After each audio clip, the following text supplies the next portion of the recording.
Ayo, Husin Bagil, Habib Termul, penguasa dipuja, Allahu Akbar. Ijazahnya Jokowi asli.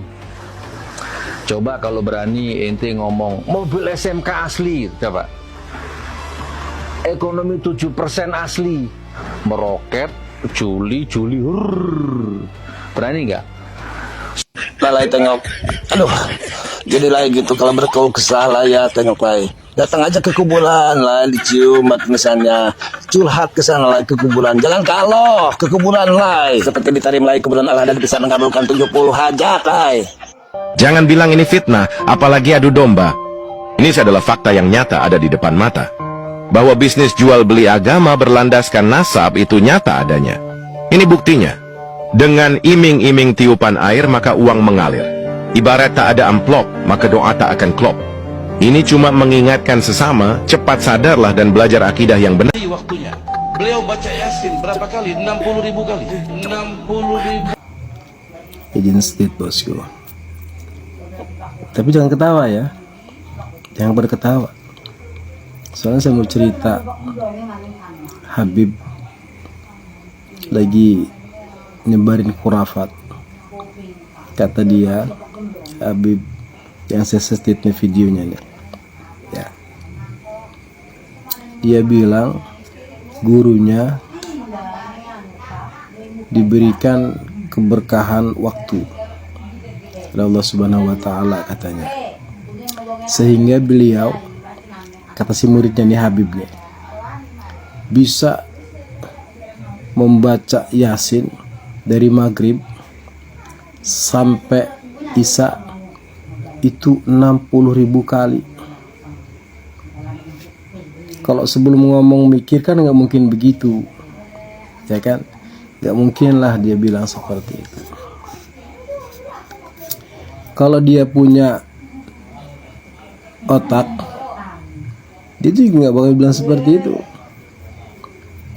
Kalau dia punya akal sehat, dia juga nggak bakal bilang seperti itu. Membaca Yasin 60.000 kali dari waktu maghrib sampai isya.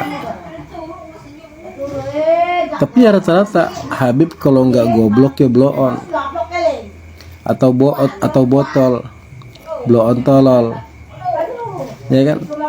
Karena Habib ini ngomongnya nggak dipikir lagi, ya memang nggak bakalan bisa mikir karena nggak ada otaknya dan nggak punya akal sehat. Yang mereka ke depan tuh hawa nafsu, jadi otaknya tertutup, ilmunya juga tertutup. Kalau bicara ilmu, Habib nggak berilmu. Habib nggak berilmu. Habib itu rata-rata goblok, tolol, botol, ya. Banyak sekali Habib seperti itu. Kata mereka, para mukhibinnya, jangan meratakan semua para Habib seperti itu. Katanya masih ada yang baik, yang ini dan itu segala macam. Goblok udah. Ya. Para Habib itu semua karena mengerjakan ceramah-ceramah seperti itu semua, tidak satu-satu, jadi tidak bisa dibilang oknum. Pelaku framing, pelaku daring, apa namanya itu, dawir, pelaku penyebar khurafat, ya Habib lah nomor 1 di dunia ini. Itu. Meskipun salah mereka pede aja udah. Meskipun goblok mereka juga pede aja udah. Kalau kata saya para Habib Pahlawi ini ya otaknya pada buntu. Otak-otak buntu, nggak berpikir, karena memang pikirnya udah nggak sehat, stres semua, gitu. Apalagi sekarang udah rungkat kan, hancur lebur, kalau dikatakan sudah tenggelam lah, ya. Tinggal ubun-ubunnya doang yang kelihatan, naik masuk lagi ke air ngap-ngapan begitu, udah mau mati. Jadi apapun yang dikerjakan Balawi, apapun yang dilakukan Habib Balawi, jangan dipercaya. Karena Habib Balawi seluruhnya, semuanya itu kalau nggak ngibul ya cabul, kalau nggak nipu nggak ngebul gitu. Jadi buat kata-kata hari ini, bagi yang otaknya buntu silahkan percaya sama habaib. Tapi kalau yang otaknya masih sehat, tinggalkan habaib, karena Habib itu mengajarkan kesesatan di Indonesia ini. Ubur-ubur ikan lele, sadar tolek. Saya ini Habib, seorang spesialis dongeng khurafat. Di tempat saya terdapat banyak sekali kitab-kitab yang berisi dongeng. Kalau kalian ingin mendengarkan cerita tentang leluhur kami yang penuh keajaiban, silakan ikuti pengajian kami. Pasti kalian akan terpesona.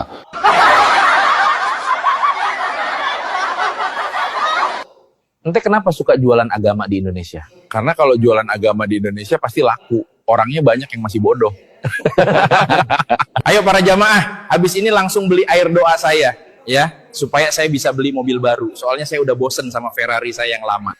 Enaknya ngaku-ngaku Habib di Konoha, orang bakal sembah kita dan mau melakukan apa yang kita suruh.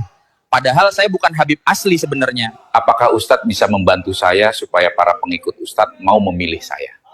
Tentu saja bisa, asal duitnya cocok. Saat itu semua sudah lupa ya sejarahnya Nusantara, bahwa orang-orang di Jawa ya mentalnya mental budak.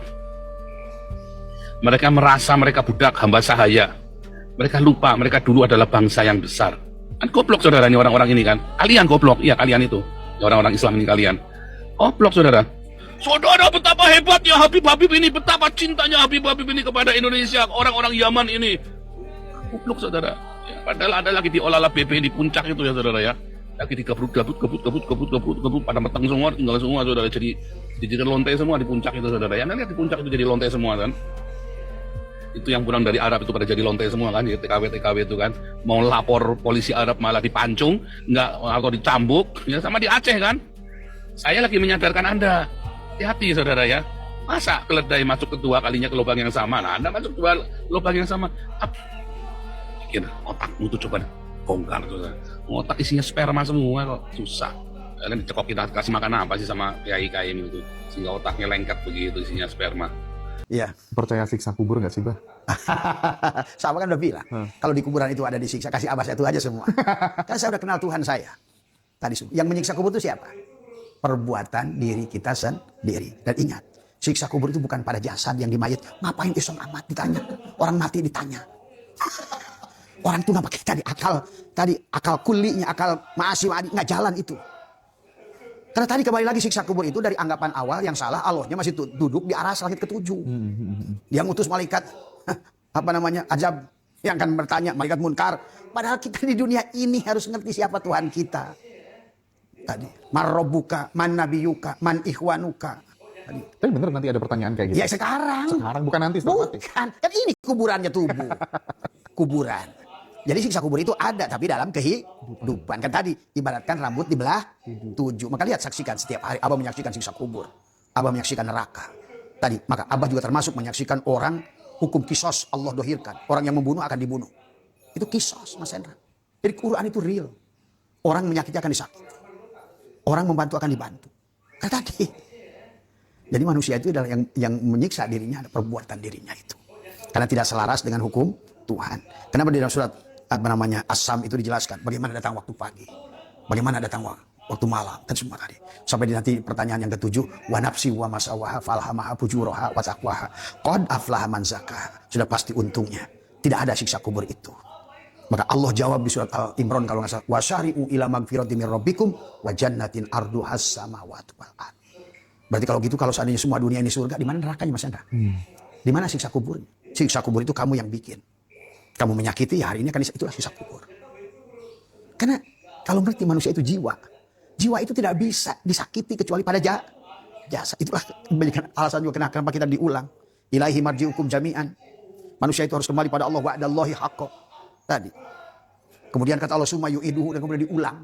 Tadi untuk menerima siksa kubur. Tanaman baikmu akan kepanen. Kalau dulu membenci orang, ya sekarang siap-siaplah kamu. Jadi kalau tadi banyak kamu kabar, kenapa kamu sekarang ini disakiti? Bu, itulah perbuatan kamu. Saya menyaksikan tadi seorang ibu. Tapi saya dalam pandangan saya lihat dia bapak-bapak. Dalam pandangan Abah dia bapak-bapak. Bapak-bapak. Saya melihat kehidupan dia yang sebelumnya di pas life-nya. Dan dia pun akhirnya melaku di belakangan. Kenapa Bah sekarang ini saya tertarik dengan perempuan? Ya Allah. Dia itu pekerjaannya terapis. Setiap saya terapis perempuan, dada saya bergetar.